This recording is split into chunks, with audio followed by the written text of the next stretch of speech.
Man patīk ceļot. Man patīk surfot. Bet tieši tajā brīdī, kad abi saplūst kopā. Man tas ir pats labākais brīdis. To ir tas, ko es turpinu meklēt. Mihaila Džonsa, kaislīga lielo viļņu surfotāja, kas bija pazīstama ar elpu aizraujošu attēlu uzņemšanu no viļņa cauruļa iekšpuses, ir mirusi 44 gadu vecumā pēc traģiska surfošanas negadījuma Indonēzijā. Viņš bija pieticīgs mākslinieks. Viņa bildes bija neticamas. Viņa sērojošais tēvs teica, atceroties Mihaila apbrīnojamās sērfošanas fotogrāfijas.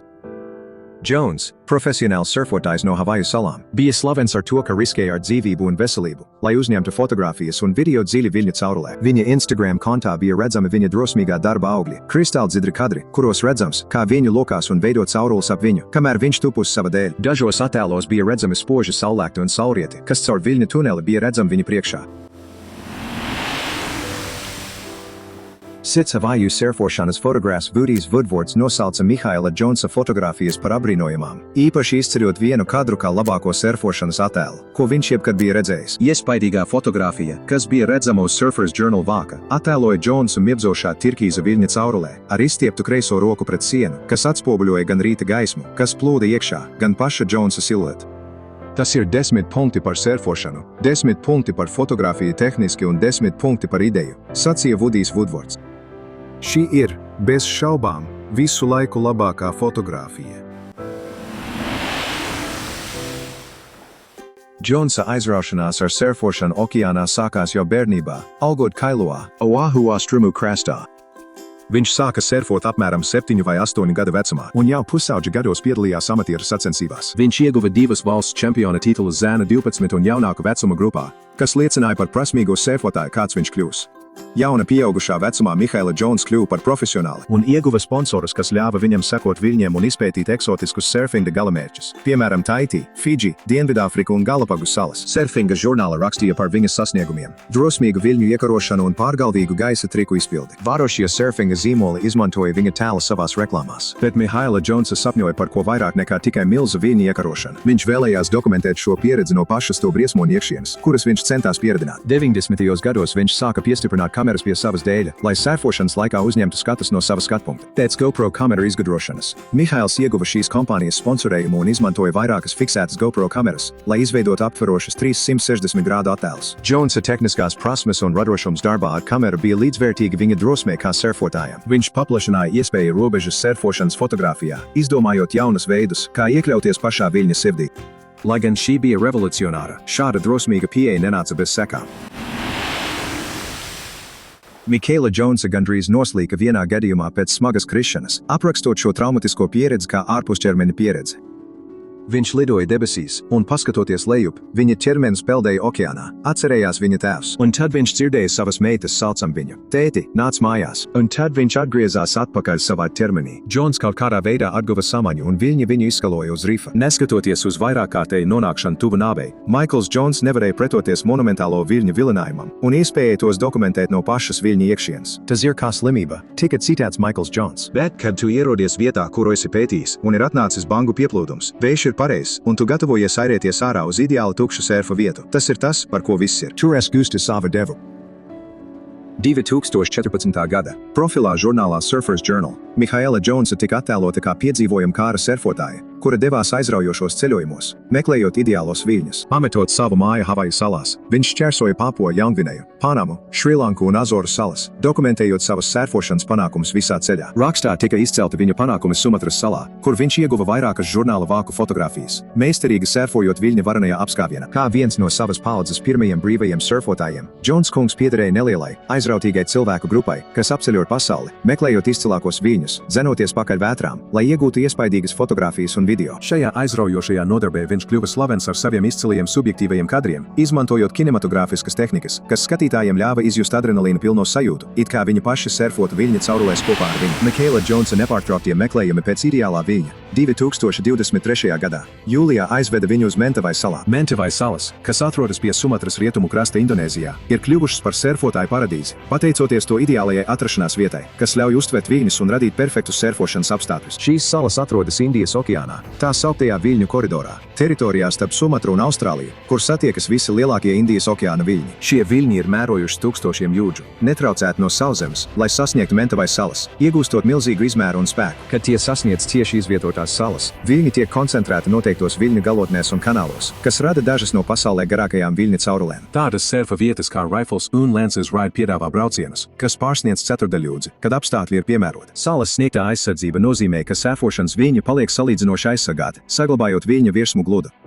Apkārtējais džungļu fons un koraļu rifi, kas ir pilni ar jūras dzīvību, rada idillisku tropu vidi. Lai gan piekļuve šai attālajai surfošanas utopijai kādreiz bija ierobežota, tagad surfošanas čarteru izplatība padara viļņus, kas agrāk bija noslēpums, pieejamus jaunai paaudzei. Lielu viļņu surfotājiem, kuri meklē galējo piedzīvojumu, Mentavai salas piedāvā nepārspējamu paradīzi. Plāns bija palikt salās no 30. jūnija līdz 10. jūlijam, cerot uz neaizmirstamu surfošanas piedzīvojumu. Diemžēl liktenīgajā nedēļas nogalē notika traģēdija.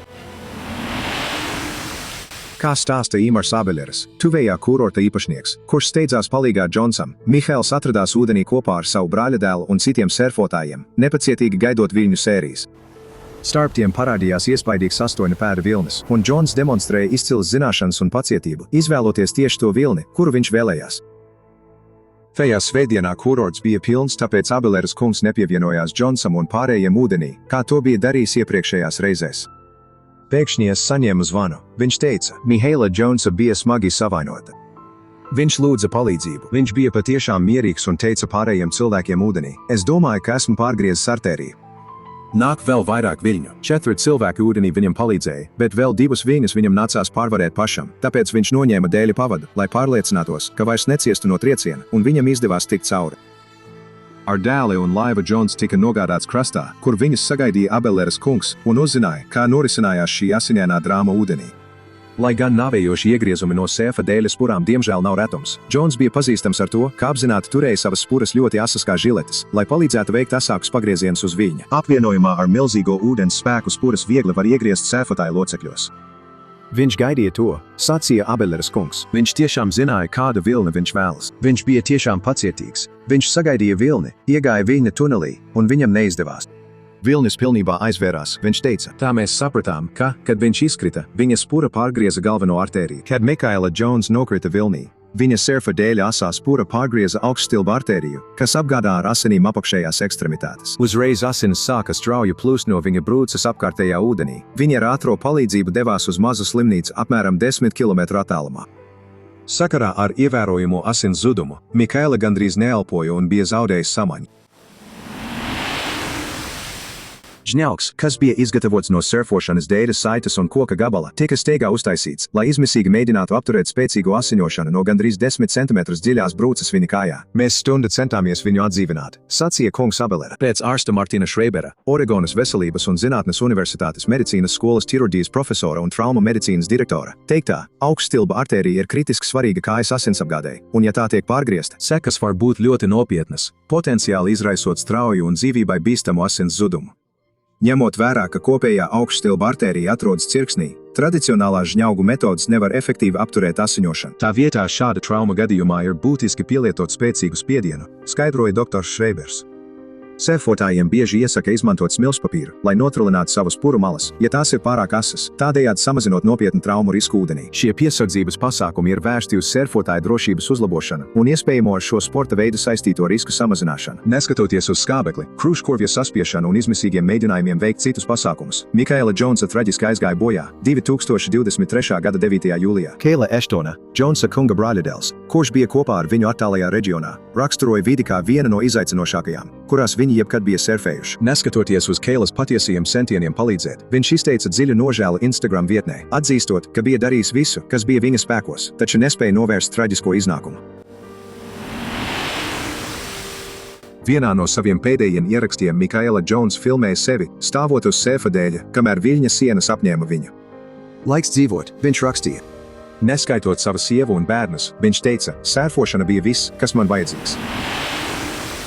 Mihaila Džonsa zaudējums dziļi ietekmēja surfotāju kopienu, kur viņa mākslinieciskie un aizraujošie video no viņa skatpunkta bija viņam nopelnījuši pelnīt reputāciju. Viņa darbs, ko viņš pilnveidoja vairāk nekā 10 gadus, pirms sāka sadarboties ar GoPro, bija apliecinājums viņa izcilajam talantam un kaislībai pret sportu, ko viņš mīlēja. Sērfotāja pasaule sēroja par lielu talantu un piedzīvojumu garu, kurš bija atstājis neizdzēšamu nospiedumu sērfošanas kinematogrāfijas mākslā. Pēc Mikaila Jonesa palika sieva Emma un viņa meitas Bella un Violeta, kuras laiku dala starp Baliju un Havaju salām. Viņš atstāja aiz sevis arī tēvu, vecāko māsu un divus jaunākos brāļus. Pēc tam, kad viņš 2011. gadā zaudēja savu māti Violetu, viņa ģimene rod mierinājumu Mikaela nozīmīgajā ieguldījumā sērfošanas fotogrāfijā un tajā, ka viņš iedvesmos sērfotāju paaudzes arī turpmāk.